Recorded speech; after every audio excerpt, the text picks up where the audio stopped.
আসসালামু আলাইকুম প্রিয় ভিউয়ার্স, দেখুন অসাধারণ মাছের একটা রেসিপি নিয়ে আপনাদের মাঝে হাজির হলাম।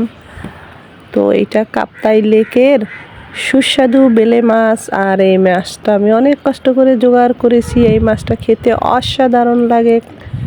দেখুন, এই মাছ আমি আগেও খেয়েছি, তা আজকে আবার আপনাদের সঙ্গে শেয়ার করছি। প্রস্তুত প্রণালী দেখে নিন, অবশ্যই ভালো লাগবে। মাছ কেটে ধুয়ে ফ্রেশ করে নিয়েছি। মাছের গায়ে এবার হলুদ, মরিচ পাউডার, লবণ, ধনিয়া পাউডার ভালো করে মিশিয়ে দেব। আর মিশিয়ে মেখে 10 মিনিট রেস্টে রেখে দেব।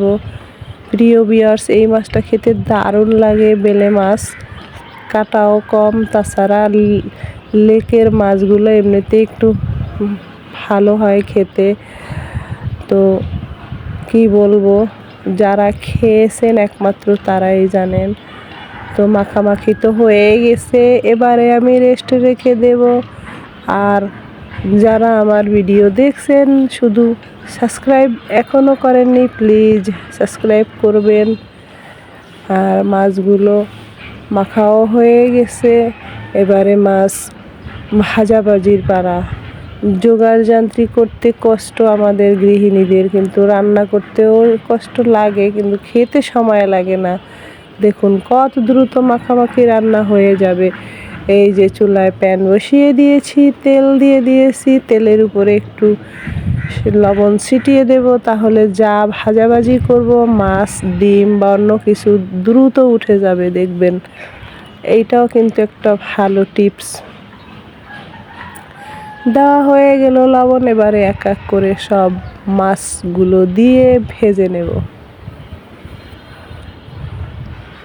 বেলে মাছ নরম মাছ, একদম আলতো হাতে দিতে হবে, আলতো হাতে ভাজাভাজি করতে হবে। আর তেল হাই হিট করে দেওয়ার দরকার নাই, তাহলে দেওয়ার সঙ্গে সঙ্গে মাছটা ভেঙে যায়। তাই একটু কম হিটে মাছগুলো দিলে ধীরগতিতে ভাজা হয়ে যায়। দেখুন, যেমনটা আমি দিয়েছি তেমনটা ভাজাও হয়ে গেছে। এই তো এপাশ ওপাশ করে ভেজে নিয়েছি, দারুণ একটা সুঘ্রাণ বের হয়েছে। এই আর কি। এখন সব মাছগুলো উঠিয়ে আবার এই মাছের রসা করব। দিয়ে দিলাম আর একটা কড়াই রান্নার জন্য চুলায়। এবার দেব আবারও তেল। তেলের উপরে দিয়ে দেব পেঁয়াজ পরিমাণ মতো, দিয়ে একটু লাল লাল করে পেঁয়াজটা ভেজে নেব। চুলার জাল লো হিটে রান্না করব। হাই হিটে রান্না মোটেই ভালো না, একটু লো হিট করে রান্নাবাড়ি করলে সেই খাবারের স্বাদ দ্বিগুণ হয়। তো পেঁয়াজ ভাজা হয়ে গেছে, এখন এর ভিতরে এক এক করে বাকি মশলাগুলো পড়বে। প্রথমে দিয়ে দেব আদা রসুন বাটা। তারপরে যে মাছের মাখামাখি করলাম প্লেটে, সেই প্লেট ধোয়ার সঙ্গে আরেকটু মশলা বাড়িয়ে সেই মশলাটা প্লেট ধোয়া দিয়ে দেব।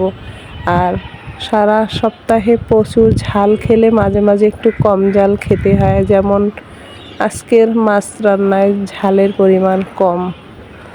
এই যে এখন মশলাটা ফাইন করে কষিয়ে নেব।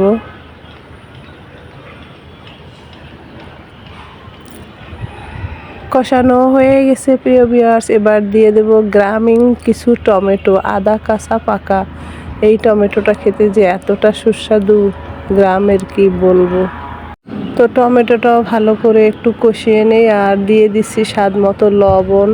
কারণ ভাজির সময় লবণ দিয়েছি, তখন আর পরে কোনো লবণ মশলার সঙ্গে দেই নাই। এবারে টমেটো দেওয়ার সঙ্গে সঙ্গে লবণ দিয়েছি স্বাদ মতো।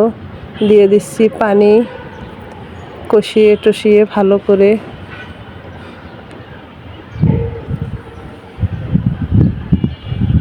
মশলা কষাতে কষাতেই অর্ধেক হয়ে গেছে রান্না মশলার। এবারে জাস্ট টমেটো দিয়ে ঝোলের সঙ্গে মাছ দিয়ে এই 3 থেকে 4 মিনিট মাঝারি জালে জাল দিয়ে নেব। ঝোল ফুটে গেছে দেখুন, এবারে এক এক করে মাছগুলো দিয়ে দেব।